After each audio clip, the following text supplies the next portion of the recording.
poner. Grabamos, ahora sí, grabando, 3, 2, 1, bien.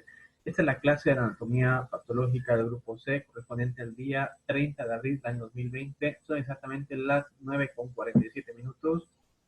Estamos en nuestro día 43 de cuarentena. Y bueno, comenzamos ahora. Bien.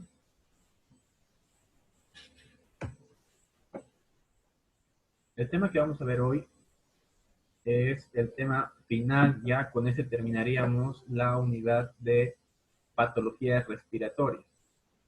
Lo he guardado para el final por lo complicado que es. Y bueno, no vamos a entrar mucho en detalle con la parte de cáncer. Lo que sí vamos a ver es el tipo de desarrollo que tiene, porque realmente cáncer pulmonar es tan complejo que requiere por lo menos un mes de clase. Bien, vamos a tratar de hacerlo lo más resumido posible para que terminemos en el primer periodo. La semana siguiente comenzaríamos con patologías digestivas. A la hora de patologías digestivas me refiero que es la parte más larga de anatomía patológica 2. Abarca casi 2 meses. En este caso vamos a tener que terminarla en un mes aproximadamente. ¿De acuerdo? Bien.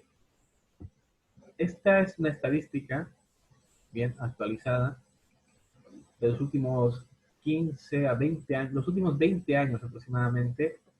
Fíjense, la prevalencia más alta aquí en Sudamérica se da por el cáncer de cuello, prevalente en mujeres, una tasa de mortalidad relativamente moderada, 12%. Sin embargo, si hablamos de cáncer de pulmón, cáncer de la vía respiratoria en general, nos referimos a una prevalencia realmente baja. Por cada 100.000 personas se afectan aproximadamente unas 40 aproximadamente, pero tasa de mortalidad es la más alta. Un 35% se refiere a que casi 4 personas de cada 10 van a fallecer de patología respiratoria. Bien, entonces, si bien el cáncer pulmonar no es el más común, sí es el que tiene mayor índice de mortalidad en los pacientes.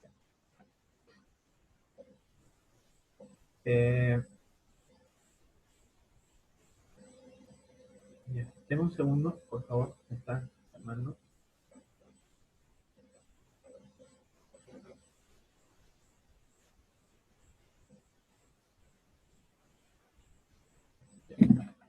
Bien, hablamos relativamente justamente de este hecho de que estas neoplasias por lo general se originan en el pulmón. ¿Qué quiere decir eso? Que el 90% no viene de otra parte, no son metástasis de hígado, no son metástasis de piel, ese 90% son realmente originadas en pulmón y de pulmón recién se diseminan a la distancia. Por lo general, el lugar al que más van a hacer metástasis va a ser por cadenas cervicales hasta cerebro, hacia el sistema nervioso, o hacia abajo por vecindad a hígado. Bien, estos son los famosos cánceres que son metastásicos a distancia para hígado a través del diafragma. ¿Quiénes son los más susceptibles? Pues hombres más que las mujeres en una prevalencia de 3 a 1 a partir de los 50, segunda, tercera década de la vida. Está confirmado que el tabaco es el principal estimulante del cáncer de pulmón, siendo que la nicotina, que es lo que, porque supuestamente fumamos nosotros por la nicotina, esta de todas es la que es menos dañina. De hecho, la nicotina es la que es más inofensiva del tabaco. Un cigarrillo, además de tener la nicotina, que es la que realmente le interesa al fumador, tiene más de 60 componentes diferentes, entre los cuales vamos a recalcar dos que son bastante oncógenos, ¿bien? Es la nitrosamina o dimetilnitrosamina y el arsénico. Rápidamente, el arsénico se utilizaba hace muchos años atrás como recubrimiento en algunas latas de conservas. A principios de siglo, las latas de conservas no eran de aluminio, eran de metal, eran de hojalata. ¿Bien? Como no se conocía el aluminio ni el estaño, lo que hacían era envolverlo y lo revestían y lo mezclaban en el alimento enlatado con arsénico. ¿Esto qué hacía? Evitaba que se descomponga, evitaba que colonice bacterias, parásitos, no crecía nada en esa muestra de comida. Sin embargo, el problema era de que este arsénico lo consumían las personas y era altamente oncógeno. es altamente cancerígeno el arsénico. De hecho, está prohibido en muchos países y en algunos se sigue utilizando. Hoy en día se lo utiliza ya no para conservar alimentos, sino como protector en las pinturas.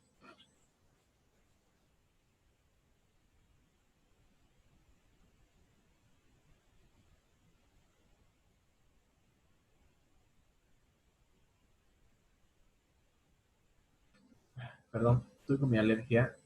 En esta temporada de cuando está nublado y cambia el clima me afecta bastante.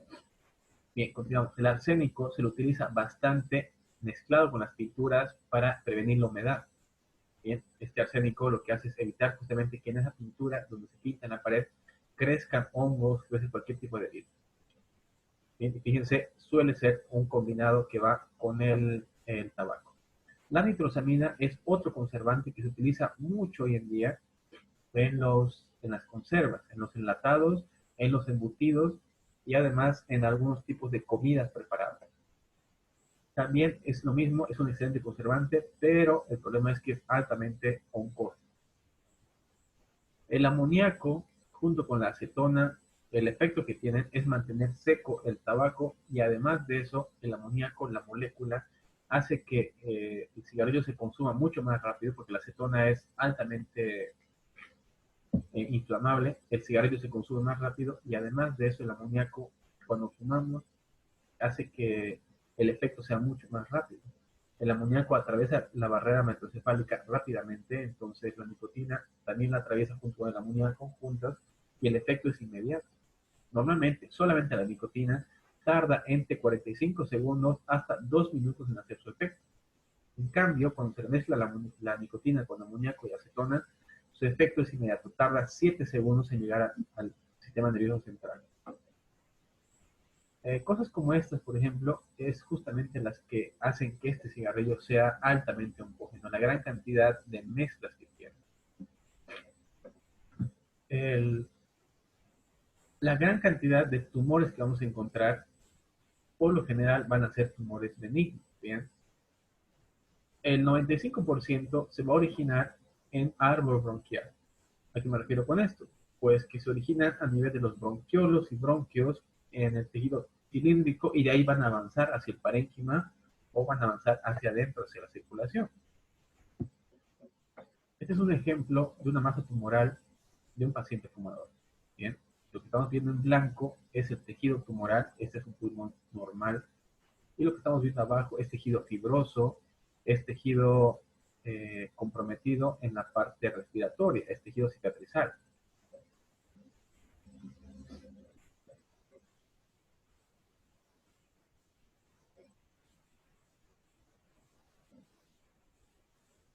Voy a hacer una pequeña pausa un momentito. Ya. Ahora, dependiendo del origen de esta masa tumoral, vamos a saber cómo llamarlo. Por ejemplo, si esta masa tumoral se origina en las células cilíndricas, en el epitelio bronquial, va a llamarse adenocarcinoma. Recordando que adeno es el término que se le da a los tumores epiteliales. Bien, en este caso hablamos del epitelio cilíndrico que reviste todo el árbol bronquial. Si el tumor se origina ahí, va a ser un adenoma, si es benigno, y va a ser un adenoma si es maligno. Ahora vamos a ver qué diferencias grandes hay entre adenomas y adenocarcinoma. Este adenocarcinoma no es tan común en pacientes fumadores, sin embargo, sí en pacientes con trastornos respiratorios graves, por ejemplo, exposición a factores tóxicos, pacientes con déficit de alfa o 1 antitripsina, deficientes respiratorios en general. ¿Cuál es la clínica de estas personas? Por lo general, la manera de manifestarse el cáncer es silenciosa, lo sabemos bastante bien, ¿no? El principal síntoma que van a referir va a ser una tos, y esta tos va a venir acompañada de restos de sangre. Entonces diremos, bueno, pues tos con sangre, pérdida de peso, dolor a la inspiración, son síntomas de tuberculosis también. ¿Cómo lo sé? Bueno, pues que en la tuberculosis va a haber fiebre bastante marcada. En cambio, en el paciente con cáncer pulmonar, normalmente esta tos suele venir acompañada solamente de hemoptisis, pero no va a cursar con fiebre. a menos que haya una sobreinfección, lo cual es raro, pero suele cursar con la misma clínica de la tuberculosis, pero sin fiebre. Además, no va a haber hemograma con desvío ni leucocitosis. De hecho, va a haber leucopenia en estos pacientes. Hay un tipo de tumor bastante particular que se llama tumor de páncreas o, o síndrome de páncreas. ¿Esto qué es lo que pasa? Vamos a ver. Es cuando el tumor, lo voy a ampliar eso un poquito, cuando el tumor se origina en los vértices pulmonares. Estos vértices están estrictamente conectados muy cerca de una cadena nerviosa que va hacia las ramas torácicas. Entonces, estos tumores de páncreas, como son altamente invasivos, por vía nerviosa y por vía linfática, van a diseminarse hacia las ramas nerviosas del plexo cervical y después del plexo braquial. De ahí van a trepar por la cadena cervical y van a afectar algunos pares craneales. ¿Bien? Esta diseminación nerviosa va a afectar la cara y la motilidad del paciente. Y esa es la característica principal de estas personas, de que al haber una lesión en el lado del tumor, toda la parte que está afectada se va a ver también comprometida. Uno de los primeros signos que vamos a encontrar va a ser alteración del reflejo pupilar y algo llamado ptosis palpebral. La ptosis palpebral es cuando el párpado es como si estuviera un poquito caído respecto al otro. Bien, este es un ojo normal y fíjense cómo el párpado está ligeramente más caído, ¿verdad?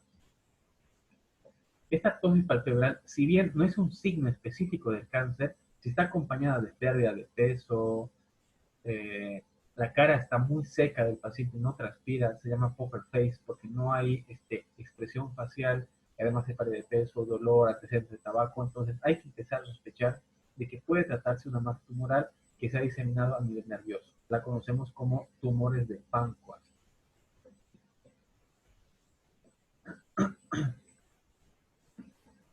Bien, los tumores por lo general van a clasificarse como epidermoides o adenocarcinomas también, y los tumores anaplásicos. Los tumores anaplásicos, vamos a ver más adelante, son tumores que no están bien diferenciados. Anaplasia significa escasa o poca diferenciación. De manera más didáctica, vamos a llamarlos en general tumores de células pequeñas y tumores de células grandes. Los más agresivos suelen ser los tumores de células pequeñas o de Oates cells. Oates, o quiere decir en inglés, hojuelas, ¿ya? O las hojuelas. Entonces uno cuando las mira, los tumores en los rayos X o los mira en las biopsias, son como pequeñas manchitas chiquitas que parecen hojuelas de avena. Por eso se llama Oates cells, o de células pequeñas. Estos suelen aparecer en bronquios, se originan de bronquio y se van para afuera. Hemos dicho que suelen ser originados del epitelio cilíndrico. En cambio, los tumores de células gigantes no son tan agresivos, no son tan metastásicos y además suelen originarse de afuera hacia adentro. Una vez más lo repito, tumores de células pequeñas de adentro hacia afuera y tumores de células gigantes o células grandes de afuera hacia adentro. De afuera me refiero a, por ejemplo, la pleura. Bien. ¿Cómo diagnosticamos una masa tumoral? Lo primero es la clínica del paciente, la pérdida de peso, la hemoptisis, esos signos que hemos visto como el tumor de páncreas, por ejemplo, y además después se confirma mirándolo. En el tumor se va a ver en los rayos X, sí se va a poder ver. Para descartar un diagnóstico infeccioso se le hace un cultivo, ¿bien? O un lavado broncoalveolar. Y en el lavado, si es un tumor que afecta bronquios, se van a encontrar en el raspaje células cambiantes. Después de eso hay que biopsiarlo y finalmente, después de biopsiarlo, darle nombre, apellido y pronóstico a la masa tumoral.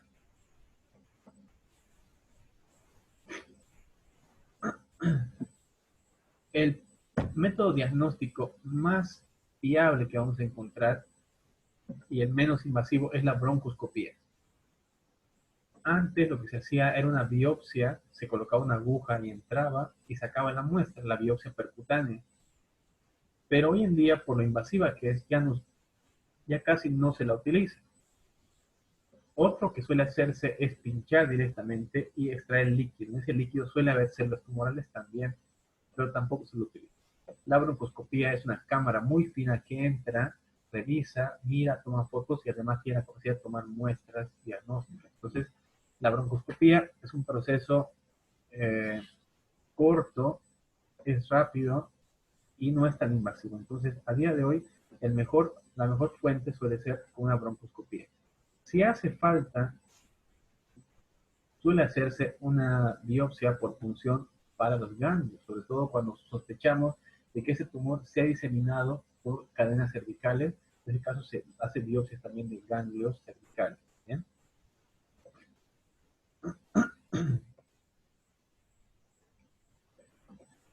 Bien, este caso, por ejemplo, es un ejemplo de una masa tumoral que comienza afuera, en pleura, y fíjense, va de pleura hacia adentro, está llegando y está entrando a vía respiratoria. En este caso estamos viendo que está en metacarina, bronquio derecho, bronquio izquierdo, está bifurcándose y está comprimiendo. En la clínica del paciente, por ejemplo, en estos casos va a ser dificultad para respirar. Fíjense cómo comprime el árbol bronquial y dificulta la respiración del paciente. Otros que van de parénquima de adentro hacia afuera, unos son los adenocarcinomas, fíjense que comienzan dentro. Tenemos otro más. Y este adenocarcinoma por lo general es bien diferenciado, es decir, se puede notar claramente cuál es el tejido tumoral y cuál es el tejido normal. Eso me indica que el cáncer tiene un buen pronóstico, porque yo puedo diferenciar y puedo retirar la parte afectada. Estos son los llamados tumores bien diferenciados. ¿Cuáles son los peligrosos de gran mortalidad y que no se pueden operar? Los tumores de células pequeñas o tumores anaplásicos. Vamos a explicar rápidamente qué consiste esto, ¿bien? Carcinoma se refiere ya a malignidad y anaplasia habíamos dicho que se refería a escasa diferenciación. ¿Cómo le explicamos esto? Pues esta es la biopsia de esta masa tumoral y aquí vemos casi mezclados las células tumorales que son más oscuras. Una característica que tienen las células tumorales es que son hipercromáticas. ¿Qué quiere decir eso?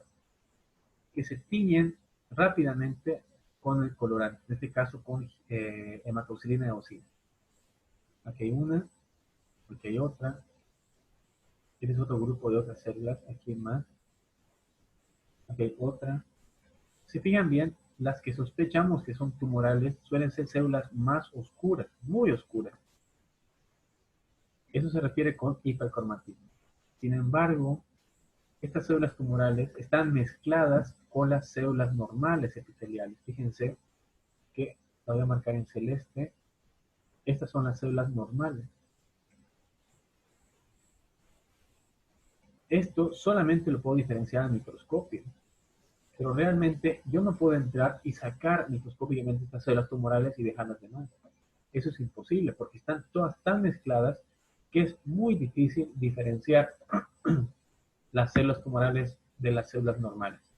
Esta característica, donde se mezclan buenas y malas, se llama anaplasia. Es un nombre muy particular, ¿verdad? Por eso quiere decir escasa diferenciación.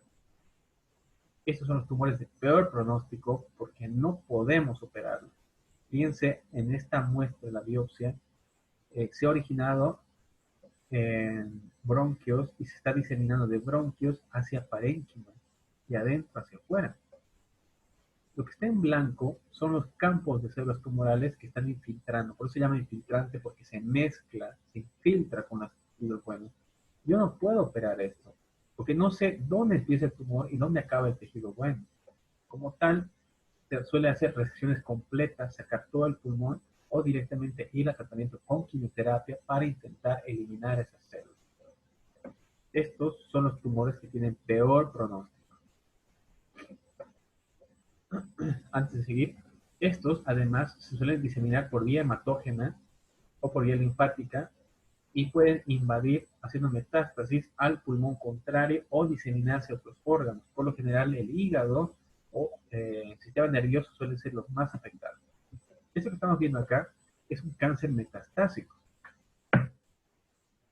Si yo miro esto, lo primero que me va a aparecer son focos de necrosis gaseosa, ¿verdad? Miramos esto y parece necrosis gaseosa y podemos decir que el paciente tiene tuberculosis. Sin embargo, y esto ya es por experiencia, les digo, Cuando tocamos un poco de necrosis gaseosa, agarramos este pedacito de aquí, por ejemplo, se deshace como gránulos. En cambio, la masa tumoral la podemos apretar y no se desprende, es sólida y está bien pegada al tejido, no se la puede separar. Pues una característica particular suele ser eso, ¿no? Y aparte que las placas se va a ver claramente la diferenciación. Estos son pocos metastásicos, pero no se han originado en pulmón. Han acabado el pulmón. Quiere decir que han comenzado en otra parte del cuerpo y terminaron acá. Ya finalmente, para terminar, hay un tipo de tumores benignos que son los amartomas. ¿Qué es un amartoma? Bien, les voy a contar. Un amartoma es un tejido bien diferenciado. En este caso se lo ve acá. Bien. Este amartoma lo sacamos, lo abrimos y lo que vamos a encontrar aquí van a ser células que serían parte del pulmón. Vamos a encontrar células bronquiales, vamos a encontrar pedazos de cartílago, encontraremos células neumocitos tipo 2, encontraremos arterias, cosas así. O sea, células y tejidos que son parte del pulmón, pero están desordenados. Un amartoma es eso. Básicamente un amartoma es un tipo de tumor compuesto por células propias del órgano, pero que no tienen funcionalidad. En este caso, este amartoma, aquí se fijan bien, hay restos de glándulas mucosas y hay fragmentos de cartílago. Todo lo que estamos viendo acá es cartílago, que sería parte, ¿no?, de la tráquea, pero está desordenado. Un pedacito de sobras de lo que queda de todo el aparato respiratorio se forma ahí. ¿Bien? Estos amartomas no son malignos. Así como aparecen, se suelen calcificar y se quedan así, o pueden empezar a crecer y comprimir, pero no invaden. El tratamiento para estas patologías, por lo general, primero consiste en un diagnóstico, ¿bien? Y además, después del diagnóstico, establecer si es operable o no es operable, ver si en el caso hay displasia o no, hay cambio en el tejido celular y desorden, ver si este carcinoma o tejido está ubicado solamente ahí o se ha diseminado a otros órganos, en caso que sea invasivo. A partir de aquí, recién establecemos un tratamiento que por lo general suele ser un tratamiento conservador, porque desafortunadamente estos pacientes, cuando llegan ya con focos metastáticos, llegan con un cáncer muy avanzado. Entonces, lo que tenemos que hacer con estas personas es hacer un diagnóstico precoz y después derivarlo con el especialista, el cual decidirá si hay que operar o hay que hacer quimioterapia. Ya para terminar, les comentaré una cosa, que ustedes cuando hagan emergencias van a recibir bastante de sus pacientes, pero no para diagnóstico, ya vienen con diagnóstico. Lo que sí vienen a buscar mucho es manejo del dolor. Es un tipo de neoplasia que duele bastante, es un dolor intenso que se siente en tórax y se disemina abdomen. Entonces, estos pacientes van a llegar con su crisis de dolor y van a buscarlos ustedes para que les den analgésicos potentes. Pueden usar morfina, nalbuphina, fentanil, o sea, analgésicos y casi anestésicos inductores también para manejar a sus pacientes. Bien, cuando lleven farmacología, cuando lleven AINES, van a ver justamente la disolución que se tiene que hacer.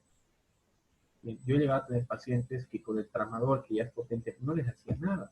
Había que diluir morfina y la morfina recién les calmaba un poco el dolor.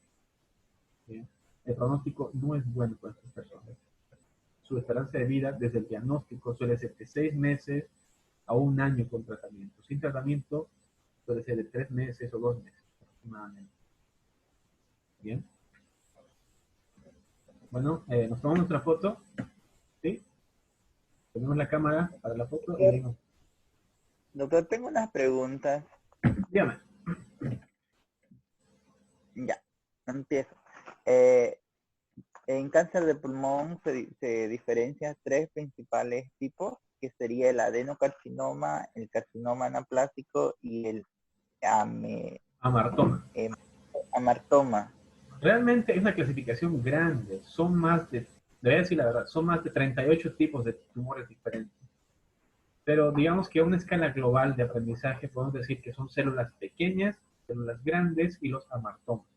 Bien, entonces células pequeñas suelen ser los más agresivos, suelen ser los epidermoides, y los menos agresivos de células grandes suelen ser los adenocarcinomas. Bien, son bien diferenciados, se pueden notar incluso en la tomografía, y los amartomas, que son tumores benignos, que son una especie de verrugas que crecen dentro del pulmón. Bien. A partir de aquí hay otra subclasificación de cada uno, son 15, por ejemplo, los epidermoides, son 25 de los adenocarcinomas. En la diapositiva que les voy a pasar ahora es de la clasificación general y la forma en que se los estadística. Bien. Entrar en detalle es largo, pero por curiosidad, si quieren verlo, pues está ahí. En la diapositiva no la he puesto, pero sí está ahí. Bien. ¿Otra pregunta? Ok. Las células pequeñas, estas se inician de adentro hacia afuera y las Sí, células gigantes de de afuera. afuera hacia adentro. Eso es. Suele ser, se llaman así Oh, por la forma que tienen las masas tumorales. Bien.